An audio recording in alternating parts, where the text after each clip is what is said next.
আমি মিডিয়ার মাধ্যমে আমার আসনের মানুষ সহ, বাংলাদেশের মানুষ সহ, বিশ্বের মানুষকে জানাতে চাই, সবাইকে আমরা আহ্বান জানাচ্ছি। আমার এ বিষয়ে যেহেতু আজ 3 দিন ধরে মানে রাতে অনেকে ঘুমাতে দিচ্ছেন না, কানাডা থেকে, সিঙ্গাপুর থেকে, মালয়েশিয়া থেকে, আর ইন্ডিয়া তো আছেই, আর আমাদের এলাকার আসনের ভেতরে বহু মানুষ এই 3 দিনে যেটা একটা উদ্যোগ নিয়েছি, তো এই কারণে এরা নড়ে চড়ে বসেছে।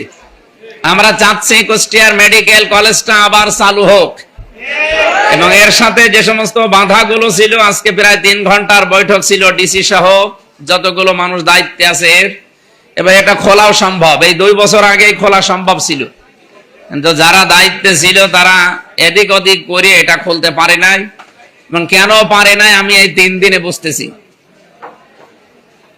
প্রায় সব মিলে শুধু মেডিকেল কলেজের জন্য 50 কোটি টাকার উপরে অফার হয়েছে এই 3 দিনে, তাও কেউ জানবে না, শুধু আল্লাহ বাদে। আমি বলেছি না 50 কোটি কেন, 100 কোটি কেন, পুরা কুষ্টিয়া লিখে দিলেও আমি আমার জায়গা থেকে এক চুল নড়বো না। কারণ এই 5 বছর যদি দায়িত্বে থাকি, 5টা টাকা যেন না বাড়ে সেই রকম ভাবে চলতে চাই। আপনারা সাহায্য করবেন না?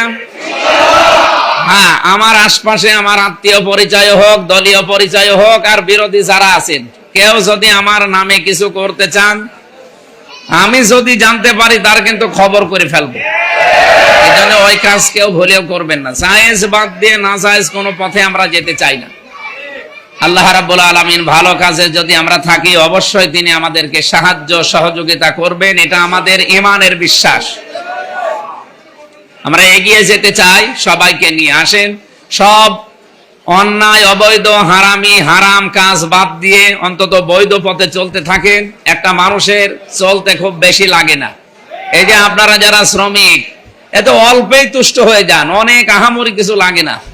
সুতরাং যাদের আহামরি কিছু লাগে তারা এই জেলা থেকে, এই আসন থেকে বের হয়ে অন্য কোনো জায়গায় করবেন। আমরা চেষ্টা চালাবো সঠিক থাকার। আল্লাহ যেন আমাদেরকে সাহায্য করেন এবং সহযোগিতা করেন।